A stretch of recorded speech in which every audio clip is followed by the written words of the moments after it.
Rock bands made up entirely of women should have been way bigger. The industry doubted them, radio ignored them, and crowds underestimated them.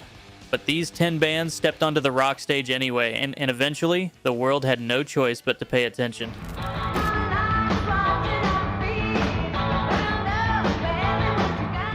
Let's start with number 10, the GoGos.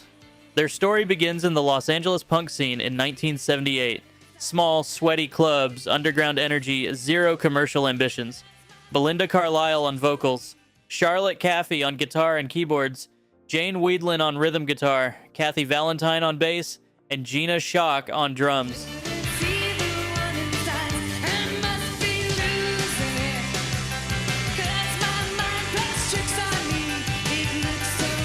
What made them extraordinary was their ability to take punk's raw energy and wrap it in melody so infectious that radio simply couldn't resist.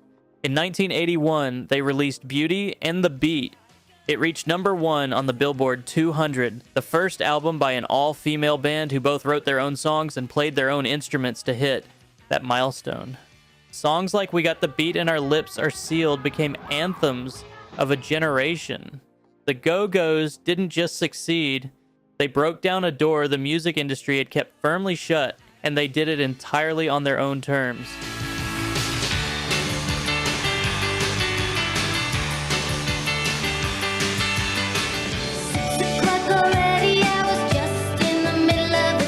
And speaking of Los Angeles in the early 80s, not far from where the Go-Go's were playing those same underground clubs, another band was quietly building something. The Bangles started in 1981, deeply influenced by the jangling guitars of the 60s. The Byrds, the Beatles, the British Invasion sound. Susanna Hoffs, Vicki Peterson, Debbie Peterson, and Michael Steele played their own instruments and wrote their own songs from day one.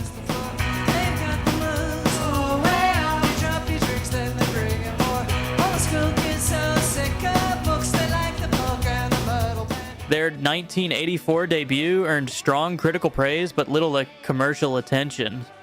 Then everything changed with Different Light in 1986. Walk Like an Egyptian topped the Billboard charts and played constantly on MTV. Manic Monday, written for them by Prince, became another massive radio hit. The band that had spent years quietly building their sound in the LA underground was suddenly one of the most recognizable pop rock acts in the world. Success didn't arrive overnight. It just looked that way from the outside.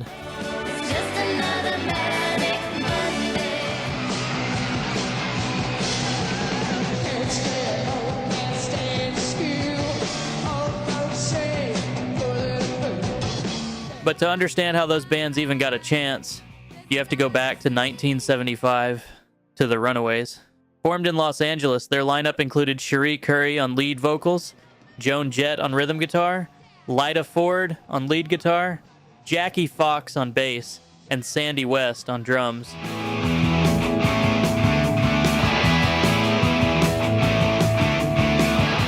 When Cherry Bomb hit rock radio in 1976, it was a genuine jolt.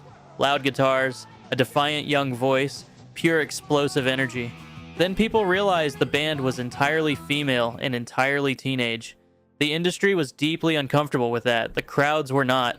The Runaways toured the US, Europe, and Japan, where they were treated like genuine rock stars. They broke up in 1979, but Joan Jett and Lyda Ford went on to legendary solo careers, and a Hollywood film told their story in 2010. The Runaways planted a seed that took decades to fully grow.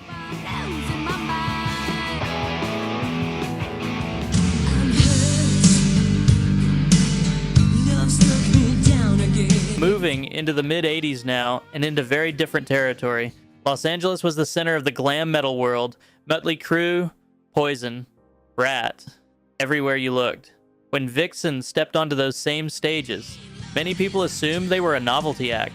Guitarist Jan Quenemund had founded the band years earlier and fought hard to be taken seriously. Completing the lineup with Janet Gardner on vocals, Cher Pedersen on bass, and Roxy Petrucci on drums. Their 1988 debut quickly silenced the skeptics. Edge of a Broken Heart became a genuine MTV and radio hit, and the band toured with Scorpions and Ozzy Osbourne. Critics sometimes called them the female Bon Jovi, usually not as a compliment. But Vixen's live performances made that comparison completely irrelevant. In one of the most competitive scenes in rock history, they earned every inch of their place on that stage.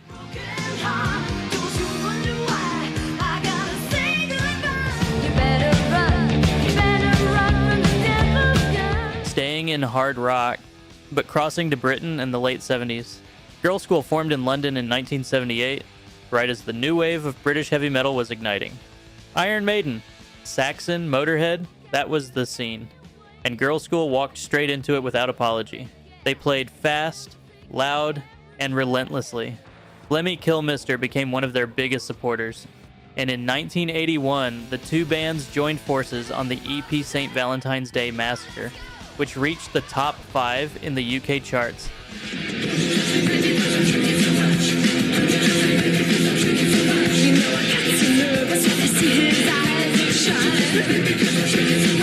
That same year, their album Hit and Run entered the UK top 10, a serious achievement in that world.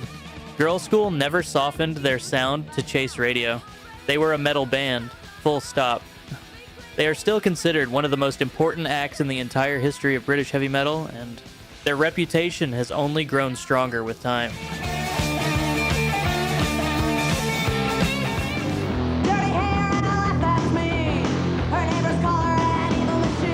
From British metal to American grunge, and to one of the most underrated bands on this entire list. L7 formed in Los Angeles in 1985, and from the very start, they made a deliberate choice. Pick a name that said absolutely nothing about being women. L7. Slang for square, for outsider. A quiet statement about refusing to be defined by gender. Through the late 80s, they built a fierce underground reputation, releasing records on Sub Pop without attracting mainstream attention. Then 1992 arrived. With producer Butch Vig, fresh off Nirvana's Nevermind, L7 released Bricks Are Heavy. Pretend We're Dead dominated alternative radio and MTV. Rolling Stone later named it one of the essential recordings of the entire 90s decade. L7 had been making serious, powerful music for 7 years before any of that happened. The world just finally decided it was time to listen.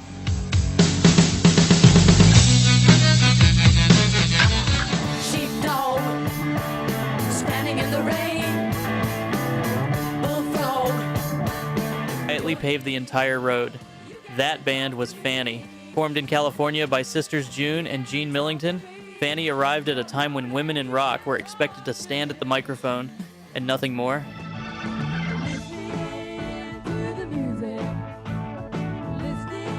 Fanny did everything. They wrote their own songs, played their own instruments, and performed with total confidence.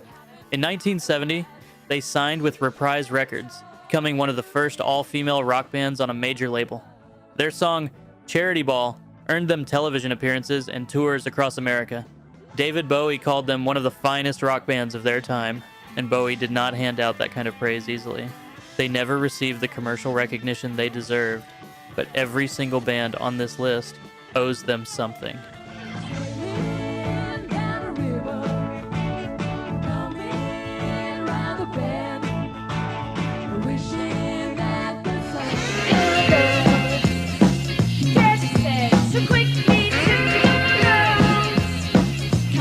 Around the same era that Fanny was fighting for recognition in America, something very different was taking shape in London. It was 1976, and punk was detonating. Out of that explosion came the Slits. Ari up on vocals, Viv Albertine on guitar, Tessa Pollitt on bass, and Palmolive on drums. From their very first shows, they were unlike anything else in the scene.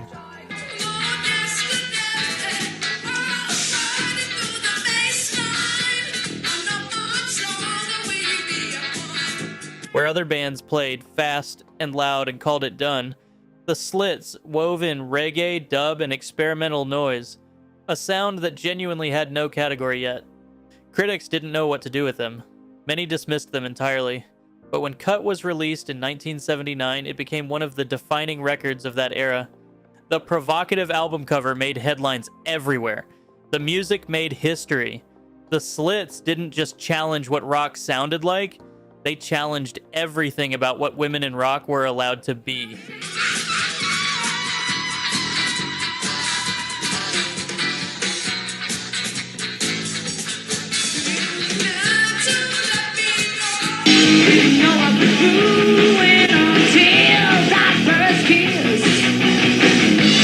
Back to British heavy metal, and to a band that not nearly enough people know. Rock. Goddess formed in South London in 1977. Their founder, guitarist Jodie Turner, was 13 years old at the time. Her sister Julie was 9. They recruited school friend Tracy Lamb on bass and started playing local clubs while kids their age were doing homework. By the early 80s, they had worked their way into the new wave of British heavy metal.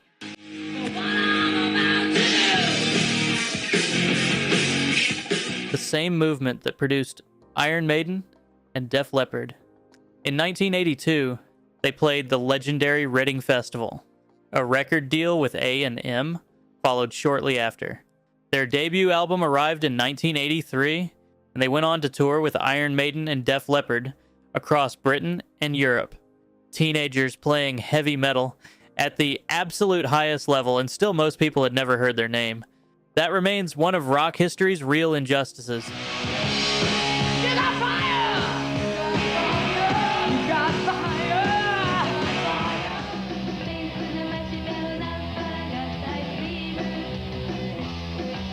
And we finish with the most unexpected story on this list. Shonen Knife.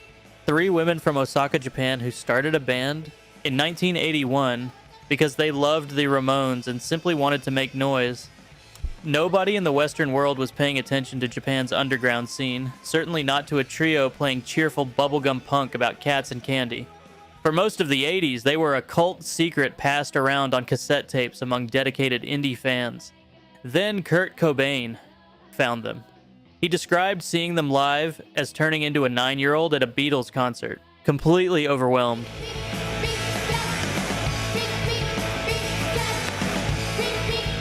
Cobain personally invited Shonen Knife to open for Nirvana on their 1991 European tour, just before Nevermind permanently changed rock music. A band the industry had overlooked for a decade was suddenly playing to thousands of new fans every single night. Sometimes it just takes one person paying attention.